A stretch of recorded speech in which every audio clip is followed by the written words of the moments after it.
올해처럼 킹 달러에다가 미국 금리가 올라 그러면 달러 빚은 사람이 불리하죠. 예, 70년대 80년대에 일본의 그 성장의 기세는 굉장히 정말 무서울 정도로 저돌적이었어요. 성장을 잘하니까 여기저기서 또 돈을 막 꿔줘요. 달러도 꿔주고 자기네 은행도 꿔주고 이러면서 성장할 때는 좋은데 금리가 어느 순간 이제 올라갔을 때는 민낯이 이제 드러나죠. 그래서 일본도 장기 불황. 이제 90년대 후반으로 오면 태국하고 한국이 있는데 한국은 이제 아시아 외환위기 잘 기억을 하실 겁니다. 태국이 제일 먼저 그래서 터졌죠. 바트화. 예, 바트화 폭락이 97년도 초였고 2007, 8년도에 있는 게 미국인데 이게 결국은 파생 쪽으로 이제 엮어지면서 다른 엄청난 레버리지 투자가 이루어지면서 전 세계 경제를 한번 수렁으로 이제 끌어내렸었죠.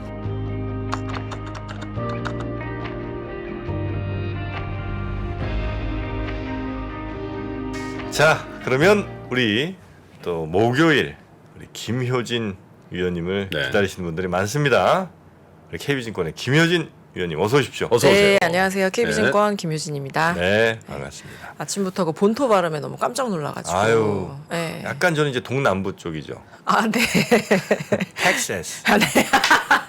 네. 네, 고맙습니다. 네. Absolutely. 아, 저 고맙습니다. 1절만 하실 거라고 약간 그럴까? 기대하고 아유, 있었는데. 죄송합니다. 네. 끝이 없어요. 저는. 네. 자, 이런이 그럼 수료를 했지 졸업으로. 자, 어떻게 그러면 한번 오늘은 어떤 얘기를 좀 가주실까요? 오늘은 제가 그동안 뭐 한국 가계부채 이야기도 이야기하고 뭐 금리도 얘기하고 좀 조각조각 이야기 드렸던 것 같아요. 생각을 네. 해보면은. 근데 그만큼 하나씩 파봐야 되는 이슈가 좀 펑펑 나온 것도 네. 사실이었습니다. 그래서 오늘은 내년까지 경제가 좀 어떻게 될까를 한번 엮어서 말씀드릴 시간이 온 것 같아요. 그래서 오늘은 앞으로 좀 경제가 좋지는 못하겠죠. 근데 어느 포인트를 우리가 좀 생각하고 가야 될까? 그런 네. 거를 좀 모아가지고 왔고요. 네. 다음 주나 다다음 주에는 뭐 긴 이야기도 긴 이야기지만 내년 연간으로 놓고 보면 언제가 좀 어둡고 언제가 그래도 좀 풀리게 저희가 뭐 상저하고 뭐 이런 표현도 쓰잖아요. 그래서 그런 거는 다음에 한번 엮어서 말씀을 드리도록 네. 하겠습니다. 지금 경제에 대해서 내년 이제 뭐 다 온 것 같은데 좋아질 거야라고 기대하기는 좀 어려운 상황입니다. 요 며칠 이제 장이 좀 반등하고 그리고 환율도 좀 내려오고 금리도 내려오고 오랜만에 그래 이게 좀 왔다 갔다 하는 게 정상이지 이렇게 일방향적으로 이렇게 우리를 괴롭히는 게 정상이야? 라고 생각할 정도로 며칠은 괜찮았는데 제가 볼 때는 이게 완전히 좀 악재가 마무리되었다라고 보기는 좀 어려울 것 같아요. 그래서 저희가 왜 그렇게 생각하는지를 말씀드릴게요. 장표를 한번 같이 보실까요? 네. 글씨가 되게 많은데 위에 제 질문 3가지만 보시면 될 것 같습니다. 첫 번째는 경기 침체를 피할 수 있을까? 그러니까 우리가 경제든 금융이든 가능성 0%는 진짜 없잖아요. 네. 네, 그래서 경기 침체를 피할 수는 없을까가 첫 번째 질문. 네, 두 번째는 뭐 피할 수 없다고 얘기하려고 하는 것 같긴 한데 피할 수 없다면 어느 정도의 폭하고 기간을 어림잡아야 되는 건가? 그 이전 경기 침체하고 어떤 점이 같고 어떤 점이 다른가? 두 번째. 그리고 세 번째는 뭐 베이스 시나리오를 제가 2번에서 말씀드리겠죠. 세 번째는 업사이드하고 다운사이드에는 뭐가 있는가, 리스크하고 포텐셜을 좀 쭉 차분하게 좀 말씀을 드려보도록 하겠습니다. 좋습니다. 네, 그러면 첫 번째 질문부터 한번 답을 한번 해보시죠. 네. 경기 침체를 피할 수 있을까? 제가 저기다가 no 이렇게 적어놨는데 저는 경기 침체 네. 저는 경기 침체 피하기는 좀 어려울 거다라고 사실 생각하고 있어요. 그렇게 생각하는 이유는 저희 KB증권에서 몇 달 전부터 부동산 가격 하락하면 안 되는데 한 달 있다가는 하락했습니다. 이제 조금 많이 아래쪽으로 기울었습니다. 이런 이야기를 좀 계속해서 업데이트 드렸습니다. 이제 기억을 한번 떠올려 보시면 부동산 가격 하락하면 안 되는데라는 건 이제 그 부동산 가격 때문이 아니고 그게 이제 전체적인 경기 그렇죠. 요거 때문인 거죠. 그렇죠. 정확하십니다. 네. 네. 저희가 올해의 경제 두 축을 놓고 보고 있었어요. 한쪽에서는 전쟁이 났고 에너지 가격이 높았고 그게 높아진 물가를 한번 더 올리는 모양새였기 때문에 다른 거는 빠르게 진정되기 어렵다고 하더라도 에너지 가격이 빠르게 빠지면 이거 경기 침체 피해갈 수 있을 거다. 그런데 에너지 가격은 좀 미적지근하게 빠지는 가운데 부동산 가격이 만약에 하락을 한다면은 이거는 좀 어려울 것 같은데라고 두 축을 설정하고 이렇게 보고 네. 있었어요. 그런데 장표를 한번 다시 보시죠. 이제 올해 한 봄부터 저 멀리 이제 스웨덴, 뉴질랜드 이제 이런 나라들의 부동산 가격이 하락했고 독일도 하락했고 엊그제 기준금리를 좀 예상치보다는 덜 올렸던 캐나다의 부동산 가격도 하락했고요. 한국도 하락했고 특히 이제 오른쪽에 막대기 그래프를 봐주시면은 엊그제 미국에서 또 주택가격 지수가 발표가 되었는데 낙폭이 좀 심하죠. 저게 전월비입니다. 전월비. 예, 그러니까 저렇게 막 매달 2% 3%씩 올랐던 것도 사실은 정상은 아니었는데 그러네요. 저게 막 그 전달까지만 해도 그래도 뭐 한 1, 2% 주택 가격이 상승을 하다가 갑자기 마이너스 그리고 이번 달에는 더 큰 폭의 마이너스. 전형적으로 약간 이렇게 V자가 아니고 A자라 그래야지 되나요? 이렇게 위에서 이렇게 꺾어져서 가파르게 내려오는 이제 그런 모습들이 나타나고 있어요. 그래서 정프로님 정확하게 짚어주신 것처럼 부동산은 그냥 뭐 집 없는 사람은 괜찮고 집 많은 사람은 불리하고 뭐 이런 문제를 떠나서 엄청 다 영향을 미치죠. 언제 짚어줬어요? 제가요? 정확하게. 방송 아무 잘 안, 말도 안 한 것 같은데. 방송 잘 안 들으십니까? 처음 부동산 얘기할 때 아 그랬나?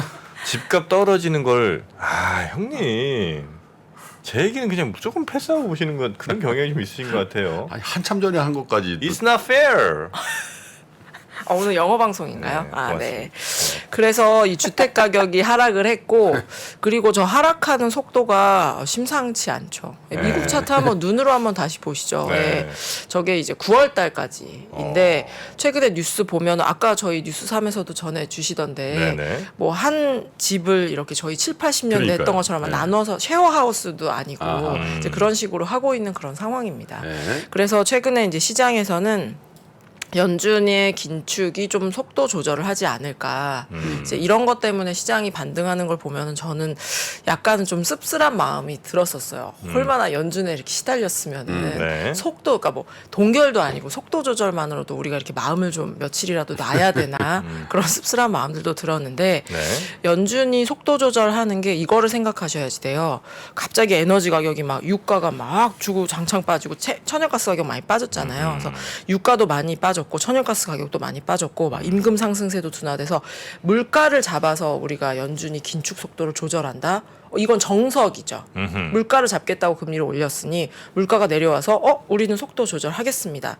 그러면 이거는 정석인데 지금은 물가도 언젠간 내려오겠죠. 근데 그거는 아직 확인되지 않은 상황에서 네. 부동산 가격이 막 하락하고 그러니까 다른 데서 먼저 조금 이렇게 마찰들이 나오고 있는 네. 거죠. 그래서 그런 거를 중심에 두면서 만약에 주택 가격 그 기준금리의 인상 속도를 조절하는 거면 이거는 되게 좋은 성격의 속도 조절인지는 그렇죠. 한번 봐야지 돼요. 네, 그래서 뭐가 됐든지 간에 긴축 속도 조절하는 거는 시장의 악재이긴 어렵습니다. 네. 네, 올해 내내 시달렸던 거를 생각해 보면 악재이기는 어렵지만 지금 굉장히 FM대로 이렇게 직선 활주로를 가고 있는 건지 아니면 저기 정프로님 계셨던 텍사스 쪽으로 이렇게 우회해서 가는 건지는 조금 저는 이제 만약에 긴축 속도 조절을 한다면 FM은 아니다라는 생각을 좀 하고 있습니다. 네. 그래서 부동산 가격 몇 번 얘기하더니 낙폭이 좀 커지기는 했네.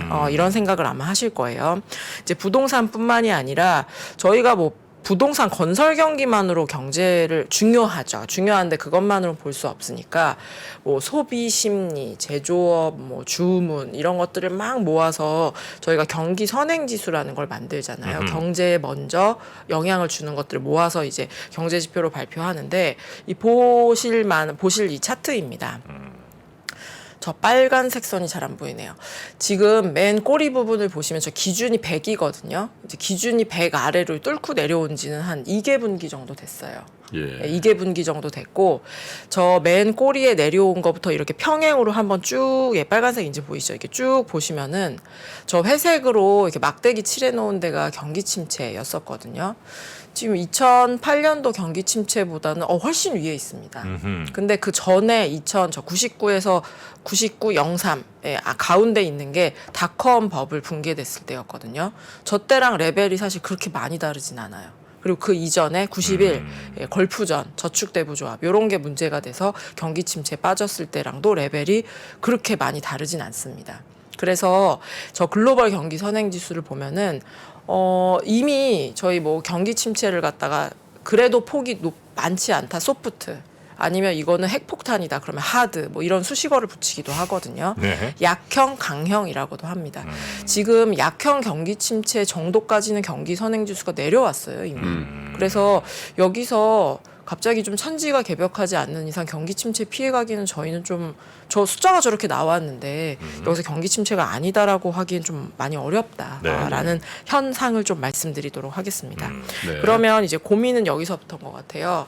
저희가 긴축의 속도의 조절이지 여기서부터 이제부터 그만 올릴랍니다. 아니잖아요. 그러긴 어렵죠. 부동산 가격도 여기서 그래 금리를 속도 조절을 할 수 있으니까 다시 상승세 이러기도 좀 어렵습니다. 그러면 지금까지 말한 것만 더해놓고 보면은 그러면은 강형 경기 침체인가 보네 라고 생각하는 게 사실은 더 자연스러울 수도 있을 것 같아요. 강한. 네. 세게 온다. 네, 물가도 뭐 여전히 뭐 내려와봤자 뭐 7, 8%고 금리도 뭐 속도 조절해도 50bp씩 올리는 건데 큰 게 온다라고 생각을 하는 게 더 자연스러워 보이기도 하지만 여러 특히 이코노미스트 분들이 나와서 이번 경기 침체는 피해가긴 어려운데 폭이 깊진 않을 겁니다. 이런 이야기를 반복적으로 하시잖아요. 네. 오늘은 차트를 통해서 왜 그런 이야기들을 하시는지 좀 몇 개를 보여드릴게요. 올해 가장 많이 변한 게 뭡니까, 정프로님? 올해 네. 금리인가요? 한 번에 맞추면 재미없는데. 아 금리예요? 예, 금리죠. 올해 가장 많이 뭐 킹달러도 있었고 네네네. 뭐도 있었지만 금리가 오르면서 많은 게 바뀌었죠. 네. 그래서 올해 그러면 제일 많이 바뀐 게임 체인저에 의해서 네. 올해 말 내년까지의 그림도 사실 많이 결정되거든요. 그러면 금리가 이렇게 팍 치솟아 올랐을 때 막 이것도 뭐 50bp 올랐습니다, 100bp 올랐습니다가 아니라 지금 전 세계 금리가 막 2배, 3배 이렇게 올랐잖아요. 그렇게 올랐을 때 이코노미스트들은 뭘 하냐면 금리가 오르면 누가 제일 불리하죠? 금리가 오르면 네. 제일 채무자. 그렇죠. 빚 많은 사람. 네. 죄송합니다. 제가 얘기를 했네요. 정프로님이 빚이 하나씩 이렇게 없으셔가지고 맞추는 거 괜찮아요. 예, 그래서 빚이 많은 사람이 네. 불리하죠. 네. 그리고 국가별로 따지면은 올해처럼 킹 달러에다가 미국 금리가 올라 그러면 달러 빚 쓴 사람이 불리하죠. 그래서 저희가 하는 거는 전 세계 데이터를 이렇게 쫙 풀어다 놓고 누가 빚이 많아, 달러 빚 많은 국가는 어디야? 거기서부터 이게 이렇게 시작이 되겠구만. 그리고 이 국가가 문제가 생겼으면은 그 다음 타자로 물망에 오른 국가들은 요런 국가들이겠네. 이런 식으로 범위를 좁혀드리는 게 저희 역할 중에 하나거든요. 예전에 그 과부 달러 빚낸다 뭐 이런 얘기가 있었잖아요. 달러 이자 빌렸다 뭐 이런 얘기가 그렇지. 그런 얘기 있었죠. 많이 했지. 네. 가장 어려울 때 하는 거라는 그게 정확하게 말이에요. 왜 과부 달러 이자가 나온 거예요? 그건 정확하게 모르겠는데 달러 빚을 낸다라는 용어가 굉장히 금리가 높다라는 뜻이지 조건이 안 좋다라는 뜻. 뭐냐면 우리나라 달러가 항상 필요했던 옛날이잖아. 그쵸. 달러가 항상 부족했거든. 7, 80년 뭐 이렇게 그러니까 달러를 빌릴 때 이자는 불문이야. 이자 많이 줘야 되는데. 이자 불문이었다니까. 달러만 있다면. 그러니까 너무 급해가지고 그거 네. 했구나. 그래서 과부 달러라는. 과부가 나오지 근데. 때 아닌 과부 논쟁. 깻잎 논쟁이에서 과부 논쟁. 다시 이야기를 돌아가 네네. 보면은 그러면 정말로 빚이 많았을 때 빚이 많을 쓴 나라들이 그렇게 고생을 했었냐라고 하면은 실제로 그렇습니다. 4페이지의 차트를 한번 눈으로 네. 같이 보시죠. 저희가 저렇게 나라 이름을 적어놨는데 중국은 빼고요. 나라 이름들 적어놓은 거는 그 나라들이 위기를 겪었던 시점에 제가 나라 이름을 적어놓은 거예요. 일본, 태국, 한국, 예. 미국, 중국. 예, 70년대, 80년대에 일본의 그 성장의 기세는 굉장히 정말로 이렇게 정말 무서울 정도로 저돌적이었어요. 그래서 전 세계 탑 원이 될 기세로 이렇게 갔었지만 결국은 이 성장이 자기 돈만으로 이루어지긴 어렵습니다. 그쵸. 그리고 이제 성장을 잘하니까 여기저기서 또 돈을 막 꿔줘요. 달러도 꿔주고 자기네 은행도 꿔주고 이러면서 성장할 때는 좋은데 금리가 어느 순간 이제 올라갔을 때는 민낯이 이제 드러나죠. 그래서 일본도 장기 불황. 일본이 장기 불황 빠진 데는 굉장히 여러 가지 요인들이 있지만 저 레버리지가 저렇게 많이 쌓이지 않았었다라고 한다면은 그렇게 고생을 하진 않았을 거예요. 이제 90년대 후반으로 오면 태국하고 한국이 있는데 한국은 이제 아시아 외환위기 잘 기억을 하실 겁니다. 태국만큼은 아니었어요. 한국은 사실은 태국이 저렇게 부채가 심각했어요? 태국이 제일 먼저 그래서 터졌죠. 바트화. 예, 바트화 폭락이 97년도 초였고 한국은 뭐 평가는 여러 가지입니다. 아주 연말에 네. 예, 구제금융을 받았죠. 12월 정도예요. 그래서 저 한국도 그렇고 태국도 그렇고 부채를 굉장히 단기간에 많이 쌓았었어요. 그래서 뭐 아시아의 기적, 뭐 네 마리의 용, 뭐 이런 단어들이 저런 데서 나오는 거잖아요. 그런데 금리를 인상하고 대외 불안 이런 것들이 겹쳐지면서는 저희도 한국도 굉장히 어려움을 겪었었습니다. 네. 이제 2007, 8년도에 있는 게 미국인데 미국은 되게 사실 또 폭은 또 이렇게 크지 않아요. 다른 나라랑 비교하면은 부채가 엄청 많이 늘었나? 그렇지는 않았습니다만 이게 결국은 파생 쪽으로 이제 엮어지면서 다른 엄청난 레버리지 투자가 이루어지면서 전 세계 경제를 한번 수렁으로 이제 끌어내렸었죠. 그래서 저 맨 끝에 있는 나라가 이제 중국인데 중국에 대해서도 그래서 좀 이게 괜찮겠나. 중국은 내부에서 이 부채를 달러 빚을 많이 내지 않았어서 저 부채를 계속 감당할 수 있는 상황인데 저거 괜찮겠나. 아, 중국이 아무래도 좀 위험한 것 같은데 라는 시각들도 이러한 맥락에서 나왔다라고 봐주시면 될 것 같습니다. 그럼 이야기를 돌아와서 약간 특수성이 있는 중국을 빼고 지금 그러면 누가 빚이 많은지를 알면은 그거를 되게 열심히 보면 되겠네요. 근데 이제 문제는 여기서부터 시작돼요. 왼쪽에 보고 있는 차트가 GDP 대비 가계부채. 오른쪽에 보고 계시는 차트는 GDP 대비 기업부채입니다. 지난주에 한국의 가계부채는 얘기를 많이 드려서 숫자를 조금 뺐어요. 가계부채를 보시면 맨 위에 솟아있는 미국만 보셔도 됩니다. 미국 같은 경우에는 이제 2008년도 이후에 주택시장이 워낙 붕괴되고 레버리지 투자에 사람들이 다 학을 띠는 상황이 됐었기 때문에 빚을 다 갚게 했어요. 그래서 뭐 미국 분들이 갑자기 우리 근검 절약하자 이런 게 아니라 뭐 나라가 막 마이너스 성장하고 실업률이 막 엄청 급등하고 금융기관도 살아야 되잖아요. 네. 그리고 그 감독 당국에서 막 요구를 했겠죠. 그래서 오히려 지금 빚이 되게 줄어 있는 상황입니다. 그럼 정프로님 오답 낼 때까지 오늘 질문하는 좋습니다. 건가요? 미국의 물가가 어떻게 10%까지 올라갔을까요? 미국의 물가가 어떻게 10%까지 올라갔냐? 네. 돈 많이 풀어서요. 그런 것도 되게 중요한 이유인 것 같아요. 드디어 오답 나온 것 같습니까? 아니에요. 세모. 네. 세모예요? 네. 네. 그런 것도 되게 중요한 요인인데 제가 볼 때는 빚이 별로 없는 거예요. 빚이 별로 없고 돈이 많으니까 돈을 계속 잘 쓴 거예요.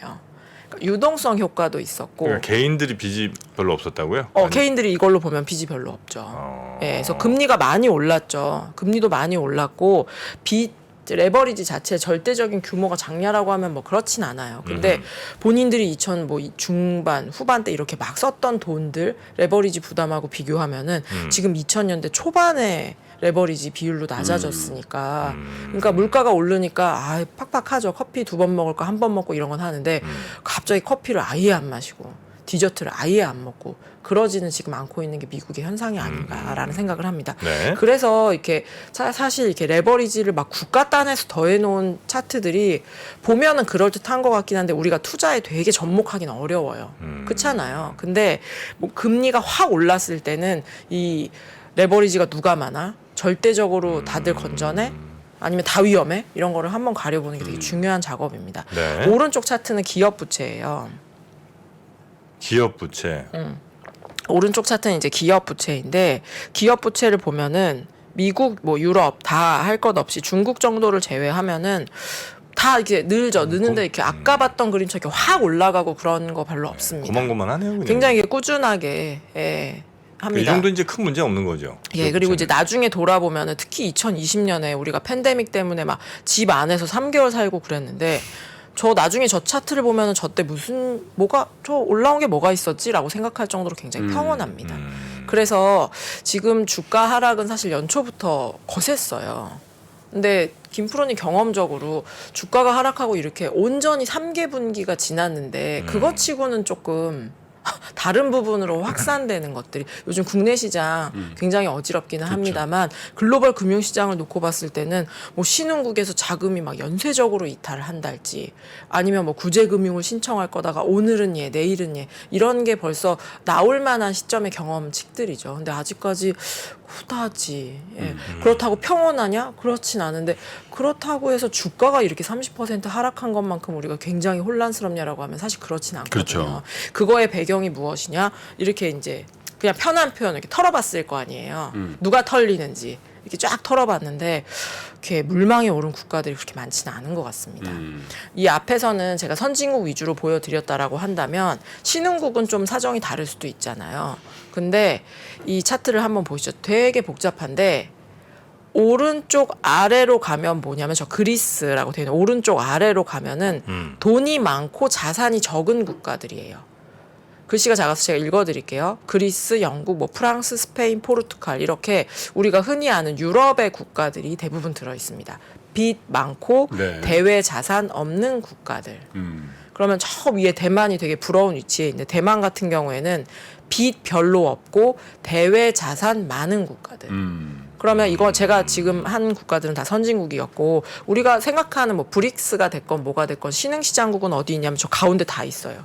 저거를 이 범례를 이렇게 해치기 어려울 정도로 가운데 굉장히 몰려 있습니다. 뭐 인도네시아, 브라질, 멕시코, 필리핀 잘 구분이 안 되시죠? 네. 네.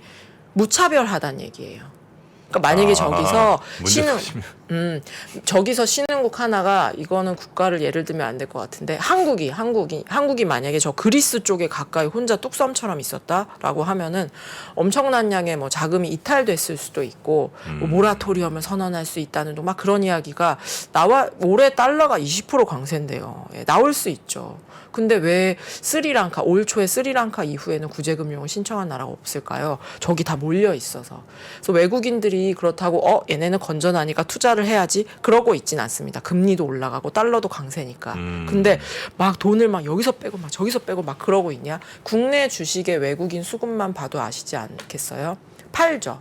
근데 조금 사기도 하고 네. 팔기도 하고 그러니까 그 딱 연초 이후로 보면은 변동이 크진 않잖아요. 다른 나라로 다 비슷한 것 같아요.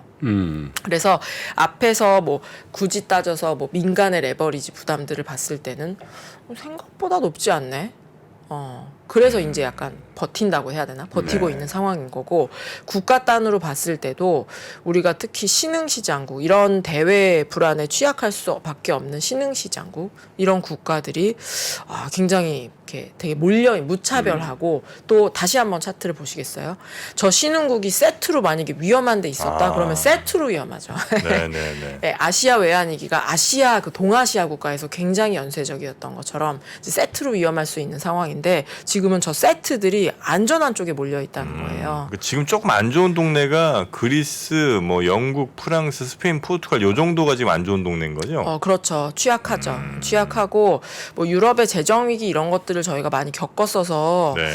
지금 안 좋죠. 안 좋고 한 달 정도 전부터 영국이 지금 총리가 교체되면서 조금 안정세를 찾아가고 있지만 왜 영국이 가장 먼저 조금 문제였었을까요? 대외부채가 너무 높구나. 네, 뭐 대외 부채 하나만 그렇지는 않았겠고 뭐 투자의 기법, 네네네. 브렉시트 이후부터 쌓아왔던 뭐 여러 가지가 이제 물려서 터졌겠죠. 터졌을 텐데 만약에 영국이 대외 자산이 되게 많았다면 좀 상황은 달랐을 수도 있겠죠. 예, 그런 생각을 합니다. 뭐 영국의 뭐 금리도 그렇지만 영국의 파운드화는 1984년 이후에 최저치잖아요. 네네. 예, 그런 것들을 봐도 지금 굉장히 이런 것들을 금융시장이 반영을 하면서 지금 움직이고 있는 상황입니다. 그러면 한번 머릿속으로 이렇게 생각을 해보시죠. 주택 가격이 빠졌는데 낙폭이 점점 확대된대. 경제는 진짜 좀 힘들겠다. 좀 힘들겠고 금리도 당장 올리는 걸 스탑하면 좋은데 스탑하진 않겠네. 그러면 굉장히 큰 규모의 위기가 온다라고 하는 게 사실은 더 자연스러울 것 같은데 금리가 올라서 문제되는 건 부채를 많이 쓴 사람인데 또 부채 문제는 별로 없대. 어떻게 된다는 거지. 네. 여기도 한번 이 펼쳐진 만두를 한번 싸야 될 것 같은데 네. 저도 이제 여기 오기 전에 또 오늘 목요일이죠. 화요일, 수요일에는 어떤 분들이 나오셨는지 집중적으로 복습을 쫙 하거든요. 근데 위기에 대해서 한번 정의를 하고 넘어가야 되겠다는 생각이 좀 들었어요. 위기? 네, 왜냐하면 이제 어떤 분이 나와서 이렇게 레버리지 비율이 낮기 때문에 이렇게 대규모 위기는 오지 않을 것 같습니다. 그럼 이제 들으시는 분들은 지금 뭐 레고랜드가 난리가 나고 환율이 1,400 얼마인데 이게 위기가 아니면은 무엇이 위기냐 이렇게 생각을 하실 수 있을 것 같아요. 네네. 저조차도 제가 만약에 다른 부분에서 일을 하고 있었거나 특히 증권사마다도 최근에 부서별로 온도 차이가 크거든요. 제가 다른 부서에 있었으면 지금 정말 최대의 위기다라고 생각할 채권부 수 이런 데 있었으면 뭐 예, 난리지. 최고의 위기, 부동산금융부 뭐 이런 데. 최고의 위기라고 생각할 수도 있죠. 그래서 이 그냥 흔히 나와서 사람들이 이야기하는 위기에 대해서 한번 위기는 뭘 말하는 거지? 위험한 걸 얘기하는 건가? 네. 전 세계 성장률이 마이너스인 걸 얘기하는 건가? 그래서 제가 위기를 이렇게 몇 날 며칠 내가 흔히 그냥 쓰는 위기는 뭐를 말하는 거지 생각해봤어요. 그래서 BIS라고 국제결제은행 있잖아요. 네. 거기 가서 위기의 정의를 찾아봤어요.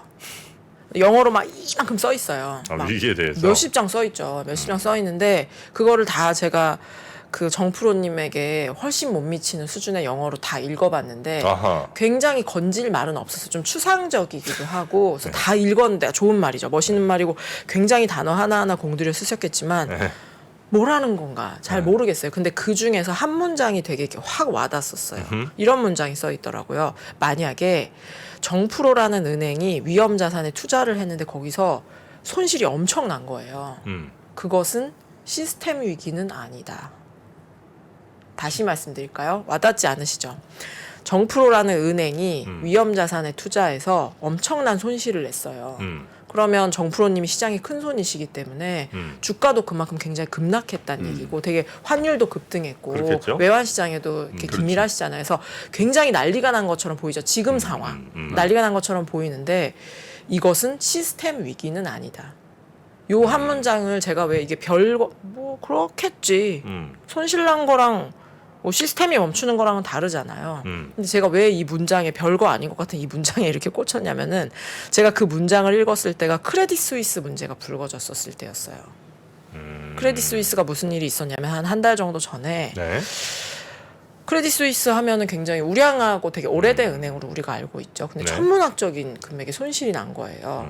그래서 유럽 시장에서 크레딧 스위스 망할 수도 있다던데. 네. 그래서 뭐 이 개별 주가가 급락을 하고 CDS 프리미엄이 확 올라가고 굉장히 난리가 났었어요. 근데 며칠 지금 진화가 됐죠. 지금 그런 일이 있었어? 라고 생각하시는 분들이 있다면 진화가 된 겁니다. 진화가 된 건데 이게 막 정부가 막 자금을 투입해주고 그런 게 아니라 장부를 막 사람들이 열어봤을 거 아니에요. 막 열어보니까 우리가 흔히 그냥 BIS 비율이라고도 하죠. 네. 은행들이 과도한 레버리지 투자를 하지 못하도록 너 100만 원 투자하면은 10만 원은 금고에 있어야 돼. 이거 어기면은 제재야. 뭐 이런 것들에 대해서 그렇죠. 이렇게 뭐 바젤 뭐 1, 2, 3, 4 해가지고 계속해서 그 수위를 올려왔단 말이에요. 네네. 그러면 저 차트의 오른쪽에 장표의 오른쪽 차트를 보실까요? 저 보통주 자본 비율이 BIS 비율하고 유사한 거라고 보시면 되는데 선이 되게 찌글찌글하죠. 저게 위에 있으면 안전한 거예요. 근데 잘 구분이 안 가시죠. 크레딧 스위스, JP 모건, 골드만삭스가 거의 세트로 거의 동일한 위치에 가 있습니다. 만약에 크레딧 스위스가 정말 파산 위기에 몰릴 거라면 저 비율이 되게 낮아야 되죠. 투자도 손실을 났는데 장부를 막 열어보니까 원래 10% 정도 채우라고 했는데 막 9.9, 다른 은행들은 막 15% 이렇게 채워놨는데 금고에 돈을 그렇게 채워놨는데 돈이 없어? 그러면은 이거 내 돈 띄일 수도 있겠는데? 라고 네. 하면서 거래를 막 끊고 내 돈을 달라고 사람들이 막 아우성을 쳤을 거 아니에요. 그런데 장부를 열어보니 저것은 굉장히 우량했다라는 거죠. 그래서 지금 나타나고 있는 현상들이 달러가 막 20% 강세를 가고 그리고 미국의 주택 가격이 하락하고 이런 것들은 사실 굉장히 하나하나 되게 무겁습니다. 무거운데 여기서 이제 여러 방송에서 대규모의 위기는 오진 않을 것 같아요. 사람들이 왜 이 이야기를 하냐면 이게 개별 시장에서는 굉장히 곤란함을 겪고 있지만 그게 시스템 위기 2008년급 올스탑 빈 상황은 지금 이렇게 봐도 가계부채를 봐도 기업부채를 봐도 신흥국을 봐도 굉장히 다들 좀 예전에 비해서는 훨씬 벌크업, 근육을 되게 많이 늘려놓은 상황이다. 네. 라는 이야기를 좀 드리고 싶었어요. 그래서 요 이야기가 좀 복잡하게 들리실 겁니다. 복잡하게 들리실 텐데 지금부터 오는 위기가 우리는 2000년대에 주가의 급락과 급등을 경험했죠. 2008년도에 주가의 급락과 급등을 경험했고 2001년도에 또 경험을 했고요. 근데 그런 것들의 유형이 어땠냐면은 레버리지가 많았죠. 경제가 좋았다라는 얘기는 적절한 레버리지를 활용해서 투자를 했다라는 거예요. 근데 다 성과가 잘 나오니까 레버리지 부담이 다들 이제 선을 지키지 않고 조금씩 넘어갔겠죠. 그래서 레버리지 부담이 쌓였고 그게 뒤이어서 금리 인상 때문에 뭔가 하나 트리거가 탁 망하는 것처럼 촉발되고 그래서 경제가 굉장히 급락하고 중앙은행이 대규모 유동성을 풀면서 다시 경제도 조금 체력을 되찾고 자산 가격도 빠르게 회복하고 이제 우리 거기에 굉장히 익숙해요. 네. 팬데믹 때를 떠올려 보시면 딱 그렇잖아요. 팬데믹 때도 그랬고 2008년도에도 그랬고 그런데 제가 자꾸 무슨 얘기를 하는 거냐면 경제가 좋다는 얘기, 위기가 없다라는 게 경제가 좋다는 얘기가 아니잖아요. 경제는 안 좋대요. 근데 또 시스템 위기는 없대요. 없을 가능성이 높대요. 그러면 사실 투자자의 대응은 최고 난도죠. 뭔가 이렇게 뭐가 하나 탁 터지면 중앙은행이 확 개입하고 그럴 만한 가능성이 낮다라는 이야기를 드리는 겁니다. 그래서 정프로님 굉장히 시름이 깊어지신 것 같은데 지리하게 안 좋은 경기 침체가 쭉 이어진다는 말씀이세요? 정확합니다. 그래서 저희 뭐 지난주에 저희 KB증권에서 저희 팀 동료들하고 막 힘을 합해서 내년도 연간 전망을 냈는데 저희가 제목을 지을 때 항상 얼굴이니까 고민을 많이 하잖아요. 네네. 저속주행이라고 지었거든요. 사실은 뭐 이게 뭐 엄청 뭐 핵폭탄 뭐 이런 거 뭐 후폭풍 이런 거보다는 나은가? 시장 대응 입장에서는 그렇게 나은 제목은 아니에요. 더 좀 골치 아픈? 그럼 언제가 바닥이에요? 찝어내기가 쉽지 않죠. 네, 그런 상황입니다. 그래서 내년에가 시장이 항상 연말에는 걱정이 많죠. 연말에는 걱정이 많고 최근에는 정말로 이렇게 웃으면서 이야기할 수 없을 정도로 여러 가지 사건들이 막 겹쳐져 있고 주말마다 쪼그라든 마음으로 금요일을 맞이하시는 증권맨들이 굉장히 많으시거든요.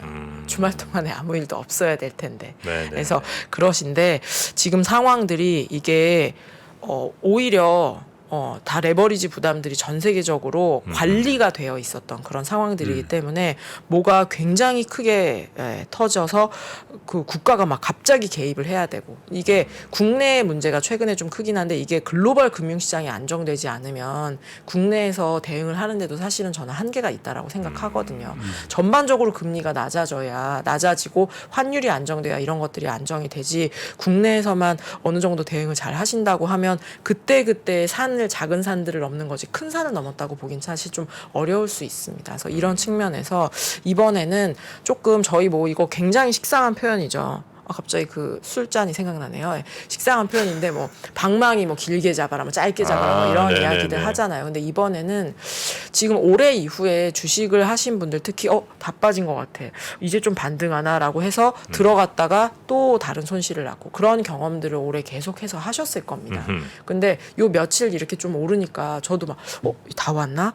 뭐 이런 생각 저도 사람이잖아요. 하게 되죠. 환율도 올해 이 1,410원만 해도 되게 낮아 보이는데 뭐 이런 생각들이 들어요. 근데 모든 게 온전히 좀 마무리가 된 것이냐라고 하면은 저는 뭐 앞에서 뭐 시스템 리스크다 뭐 이거 영어로 막 써놓은 거는 잊으셔도 됩니다. 잊으셔도 네. 되는데 경기 침체 피할 수 없다던데 경기 침체 간다고 주가가 지금 빠진 것만큼 다 빠지리라는 보장은 없지만 저점이 나왔다고 좀 보기는 어렵지 않겠어?